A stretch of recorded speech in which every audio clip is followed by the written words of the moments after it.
আমেদাবাদে বিমান দুর্ঘটনা, বড় ধরনের ক্ষয়ক্ষতি। নমস্কার দর্শক, আপনারা দেখছেন দ্য লোকাল জার্নালিস্ট।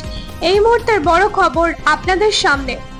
আজ দুপুর 1:38 আমেদাবাদের সর্দার বল্লভভাই প্যাটেল আন্তর্জাতিক বিমানবন্দর থেকে লন্ডন গাইডগামী এয়ার ইন্ডিয়া ফ্লাইট AI-171 একটি বোয়িং 787-8 ড্রিম লাইনার প্রস্থানের কয়েক মিনিট পর মেঘানী নগরের একটি আবাসিক এলাকায় বিধ্বস্ত হয়।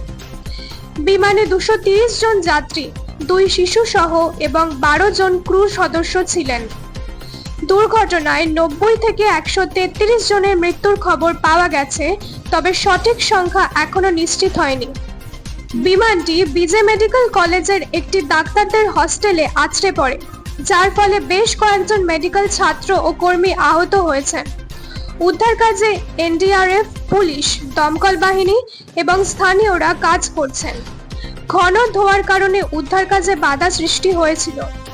তদন্ত শুরু হয়েছে, তবে দুর্ঘটনার কারণ এখনো স্পষ্ট নয়। বিমানবন্দরের কার্যক্রম সাময়িকভাবে বন্ধ ছিল, তবে এখন পুনরায় চালু হয়েছে। এয়ার ইন্ডিয়া এবং গুজরাট কর্তৃপক্ষ হেল্পলাইন নম্বর জারি করেছে।